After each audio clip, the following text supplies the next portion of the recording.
तो आज हम बात करने वाले हैं आई स्प्लिट ऑन योर ग्रेव के पार्ट 2 के बारे में। एक ब्रूटल कहानी जिसमें एक लड़की कैसे बदला लेती है अपने साथ हुए अत्याचारों का। घर में उसके साथ वो सब होने के बाद वो नंगी जंगल की तरफ जाने लगती है, लेकिन फिर से वे लोग उसे घेर लेते हैं और उसे पानी में डुबाते हैं और तड़पाते हैं। फिर शेरिफ भी उसके साथ बुरा काम करता है।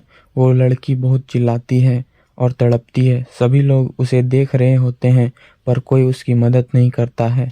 वो लड़की वहां से नंगी और खून से लथपथ बचकर एक पुल पे जाती है, लेकिन फिर वहां पे वे लोग उसे मारने के लिए आ जाते हैं। लेकिन वो लड़की नदी में कूद जाती है, पर वे लोग उसका ऊपर आने का इंतजार करते हैं, पर वो लड़की ऊपर नहीं आती है। सब लड़के उसे बहुत ढूंढते हैं बट वो लड़की नहीं मिलती है।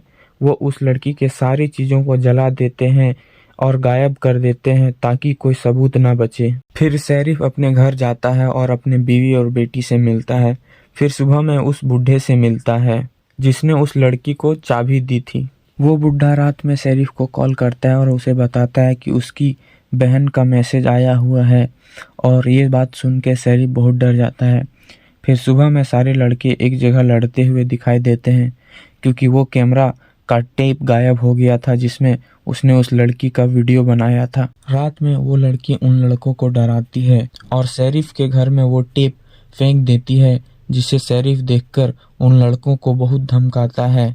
अगले सीन में शेरिफ उस बुढ़े को जंगल लेकर जाता है और उसे जिंदा मार देता है। केबिन के किनारे बैठा हुआ था, तब उसे ऊपर से आवाज़ आती है।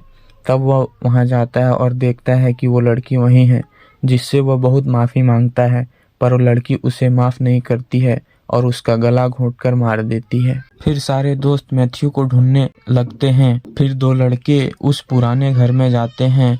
बाहर एक लड़का का पैर फंस जाता है और वो लड़की नज़र आती है। फिर वो लड़का उसे बचाने जाता है, पर वो लड़की उसे पीछे सिर पे मारकर बेहोश कर देती है। अगले सीन में एक लड़का बाथटब से बंधा दिखता है, जिसमें वो लड़की पानी भर देती है, लेकिन वो पानी नहीं एसिड होता है।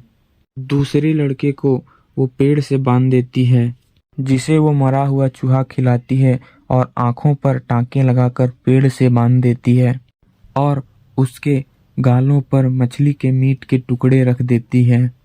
तब वो लड़की अंदर जाती है और वो टब वाले बंदे को डुबा डुबा कर उसका पूरा मांस गला देती है, जो देखने में बहुत खतरनाक होता है। फिर बाहर हम देखते हैं कौवे आकर उस लड़के को नोचने लगते हैं और उसकी आंखें निकाल कर खा जाते हैं, जो बहुत घिनौना लगता है, और उन दोनों की मौत हो जाती है।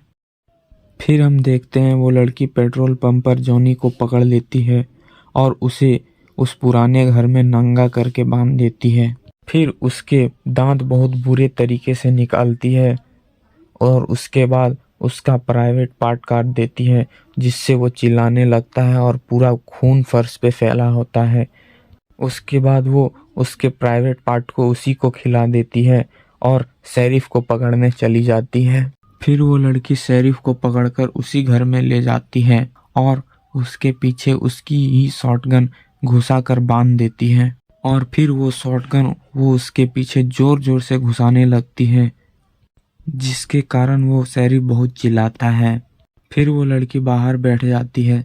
तब हम देखते हैं कि मैथ्यू जिंदा होता है और शेरिफ के शॉटगन से जुड़ी रस्सी से वो बंधा होता है, और शेरिफ जब जगता है तो उसे बोलता है कि हिलो मत, लेकिन जैसे ही वो हिलता है वो गोली उसके पीछे से निकलकर मैथ्यू को भी लगता है और दोनों की मौत हो जाती है और लड़की का बदला पूरा होता है।